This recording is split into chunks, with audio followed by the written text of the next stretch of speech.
Assalamualaikum warahmatullahi wabarakatuh.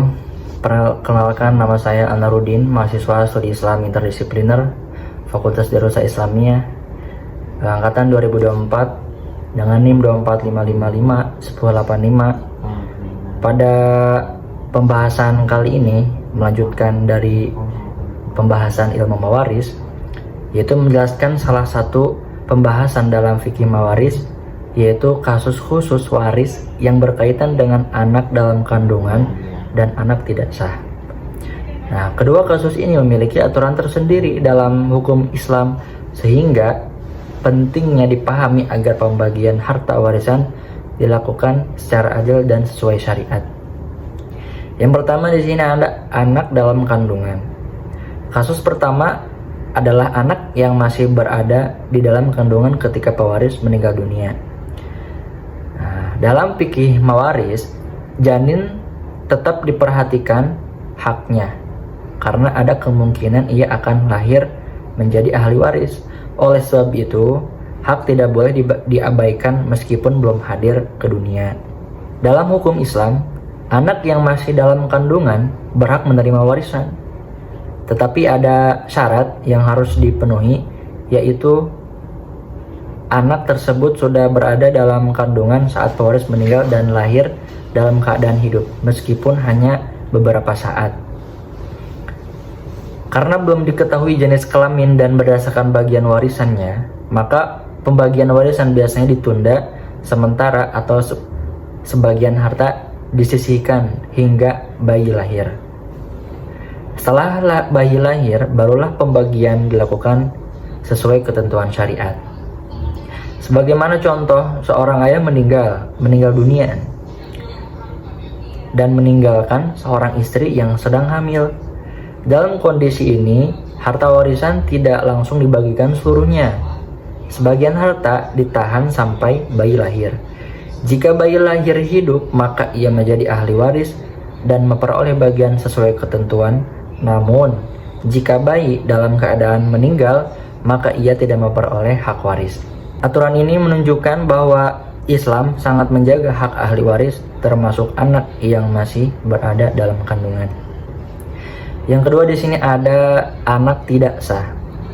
Nah, kasus kedua adalah anak tidak sah, yaitu anak yang lahir di luar pernikahan yang sah menurut syariat Islam. Dalam fikih mawaris, hak waris ditentukan berdasarkan hubungan nasab atau hubungan keturunan yang diakui oleh syariat. Karena itu, status nasab dasar utama dalam pembagian warisan.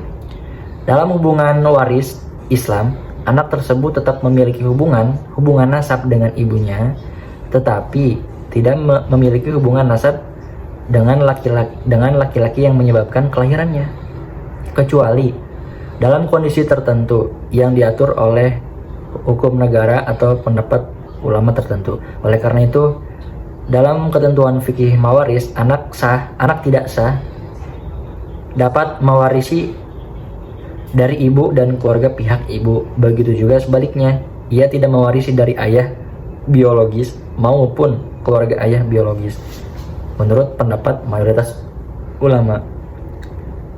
Sebagai contoh juga, sini contoh anak yang tidak sah. Seorang anak lahir di luar pernikahan ketika ibunya meninggal dunia. Anak tersebut berhak menerima warisan dari ibunya. Namun, apabila ayah biologisnya meninggal dunia, maka menurut hukum waris Islam klasik, anak tersebut tidak memperoleh bagian warisan dari ayah biologisnya. Jadi maksud dari kata ayah biologis yaitu pria yang menyumbangkan materi genetik atau sperma untuk membuahi sel telur sehingga terbentuknya seorang anak. Nah, ketentuan ini didasarkan pada aturan mengenai hubungan nasab dalam hukum Islam karena hak waris berkaitan erat dengan adanya hubungan keluarga yang diakui secara syariat. Baik, sebagai penutup dari pembahasan anak dalam kandungan dan anak tidak sah, dapat disimpulkan bahwa terdapat beberapa kasus khusus dalam fikih mawaris. Pertama, anak dalam kandungan berhak menjadi ahli waris apabila telah ada dalam kandungan saat pewaris meninggal dan lahir dalam keadaan hidup. Yang kedua, ada anak tidak sah menurut fikih mawaris memiliki hak waris dari ibu dan keluarga ibunya saja, tetapi tidak dari ayah biologis dan keluarganya menurut pendapat mayoritas ulama.